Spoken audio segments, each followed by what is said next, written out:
El camino resultaba muy agradable, después de un viaje como el que había hecho. Por la tarde, llegué a mi viejo emparrado y lo encontré todo como lo había dejado, ya que siempre lo dejaba todo en orden, pues lo consideraba mi casa de campo. Atravesé la verja y me recosté a la sombra a descansar mis cansados huesos, pues estaba extenuado, y me dormí enseguida. Mas, juzgad vosotros, que leéis mi historia, la sorpresa que me llevé cuando una voz me despertó diciendo: «Robinson, Robinson, Robinson Crusoe, pobre Robinson Crusoe. ¿Dónde estás, Robinson Crusoe? ¿Dónde estás? ¿Dónde has estado?»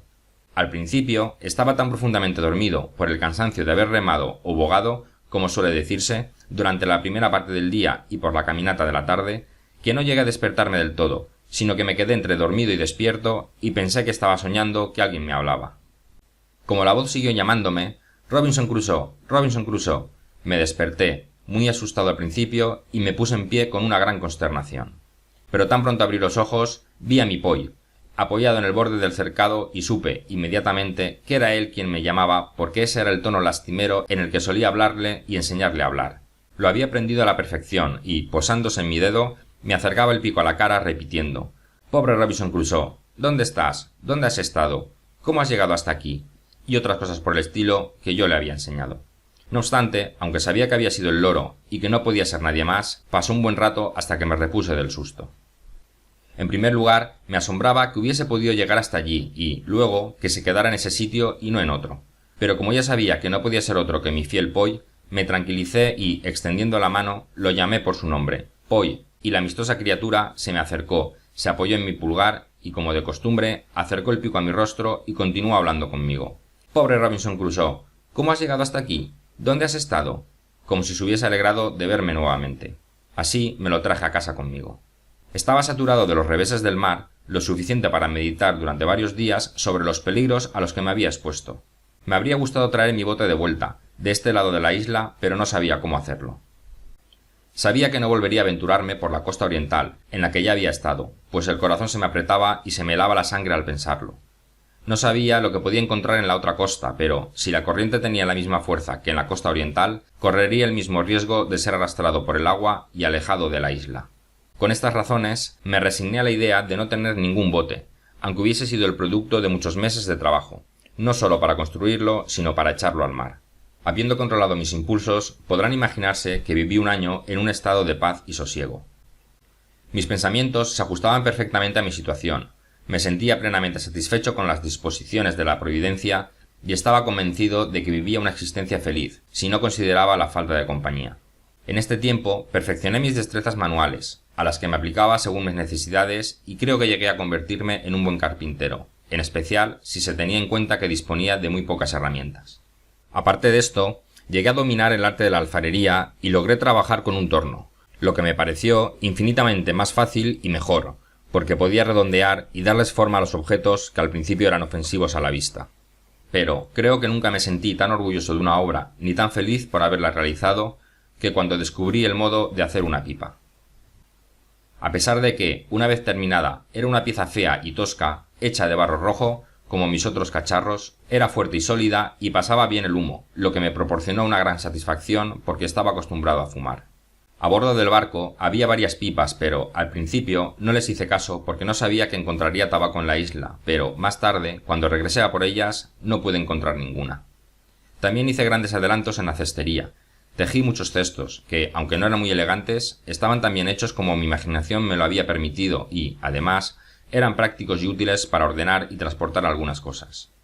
Por ejemplo, si mataba una cabra, podía colgarla de un árbol, desollarla, cortarla en trozos y traerla a casa en uno de los cestos. Lo mismo hacía con las tortugas. Las cortaba, les sacaba los huevos y separaba 1 o 2 pedazos de carne, que eran suficientes para mí, y traía todo a casa, dejando atrás el resto. Los cestos grandes y profundos me servían para guardar el grano, que siempre desgranaba apenas estaba seco. Comencé a darme cuenta de que la pólvora disminuía considerablemente, y esto era algo que me resultaba imposible producir. Me puse a pensar muy seriamente en lo que haría cuando se acabara, es decir, en cómo iba a matar las cabras.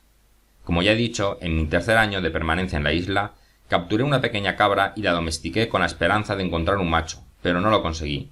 Esta cabra creció, no tuve corazón para matarla y, finalmente, murió de vieja. Pero estaba en el 11º año de mi residencia y, como he dicho, las municiones comenzaban a escasear, de modo que me dediqué a estudiar algún medio para atrapar o capturar viva alguna cabra, preferiblemente una hembra con cría. Con este fin tejí algunas redes y creo que más de una cayó en ellas, pero mis lazos no eran fuertes, porque no tenía alambre, y siempre los encontraba rotos y con el cebo comido. Finalmente decidí hacer trampas. Cavé varios fosos en la tierra, en sitios donde, según había observado, solían pastar las cabras, y sobre ellos coloqué un entramado, que yo mismo hice con bastante peso encima. Algunas veces dejaba espigas de cebada y arroz sin colocar la trampa, y podía observar por las huellas de sus patas que las cabras se las habían comido. Finalmente, una noche coloqué 3 trampas y a la mañana siguiente las encontré intactas, aunque el cebo había sido devorado, lo cual me desalentó mucho. No obstante, alteré mi trampa y, para no incomodaros con los detalles, diré que, a la mañana siguiente, encontré un macho cabrío en una de ellas y 3 cabritos, un macho y 2 hembras en otra. No sabía qué hacer con el macho cabrío porque era muy arisco y no me atrevía a descender al foso para capturarlo, como era mi intención. Habría podido matarlo, pero esto no era lo que quería, ni resolvía mi problema, así que lo solté y salió huyendo despavorido. En aquel momento no sabía algo que aprendí más tarde, que el hambre puede amansar incluso a un león. Si lo hubiese dejado en la trampa 3 o 4 días sin alimento y le hubiese llevado un poco de agua primeramente y luego un poco de grano, se habría vuelto tan manso como los pequeños, ya que las cabras son animales muy sagaces y dóciles, si se tratan adecuadamente. No obstante, lo dejé ir, porque no se me ocurrió nada mejor en el momento.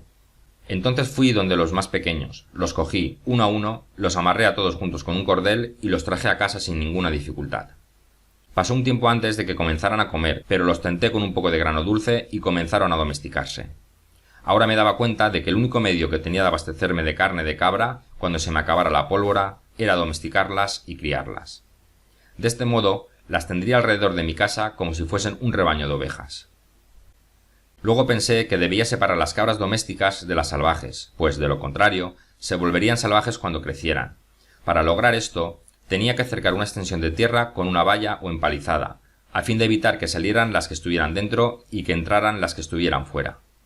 La empresa era demasiado ambiciosa para un solo par de manos. Sin embargo, como sabía que era absolutamente imprescindible, empecé por buscar un terreno adecuado donde hubiera hierba para que se alimentaran, agua para beber y sombra para protegerlas del sol.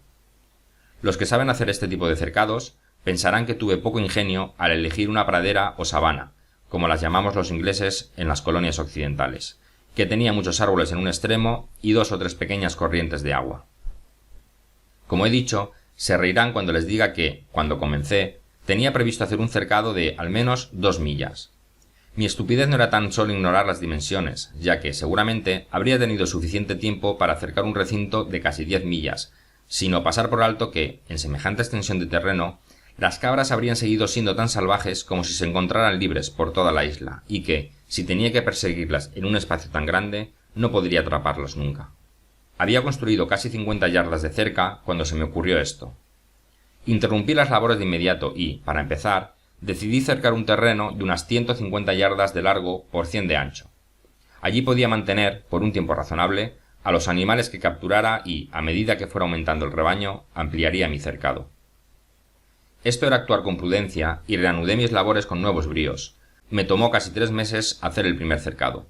Durante este tiempo mantuve a los cabritos en la mejor parte del terreno y los hacía comer tan cerca de mí como fuera posible para que se acostumbraran a mi presencia. A menudo les llevaba algunas espigas de cebada o un puñado de arroz para que comieran de mi mano. De este modo, cuando terminé la valla y los solté, me seguían de un lado a otro, balando para que les diera un puñado de grano. Esto solucionaba mi problema y, al cabo de 1 año y medio, tenía un rebaño de 12 cabras, con crías y todo. En 2 años más tenía 43, sin contar las que había matado para comer. Posteriormente, cerqué otros 5 predios e hice pequeños corrales donde las conducía cuando tenía que coger alguna, con puertas que comunicaban un predio con otro. Pero esto no es todo, pues ya no solo tenía carne de cabra para comer a mi antojo, sino también leche, algo que ni se me había ocurrido al principio y que, cuando lo descubrí, me proporcionó una agradable sorpresa. Ahora tenía mi lechería y, a veces, sacaba 1 o 2 galones de leche diarios, y como la naturaleza, que proporciona alimentos a todas sus criaturas, también les muestra cómo hacer uso de ellos. Yo, que jamás había ordeñado una vaca, y mucho menos una cabra, ni había visto hacer mantequilla ni queso, aprendí a hacer ambas cosas rápida y eficazmente, después de varios intentos y fracasos, y ya nunca volvieron a faltarme. Cuán misericordioso puede ser nuestro Creador con sus criaturas. aun cuando parece que están al borde de la muerte y la destrucción. ¿Hasta qué punto pueden dulcificar las circunstancias más amargas y darnos motivos para alabarlo, incluso desde celdas y calabozos? ¿Qué mesa había servido para mí en medio del desierto, donde al principio tan solo pensaba que iba a morir de hambre? Fin del capítulo 10.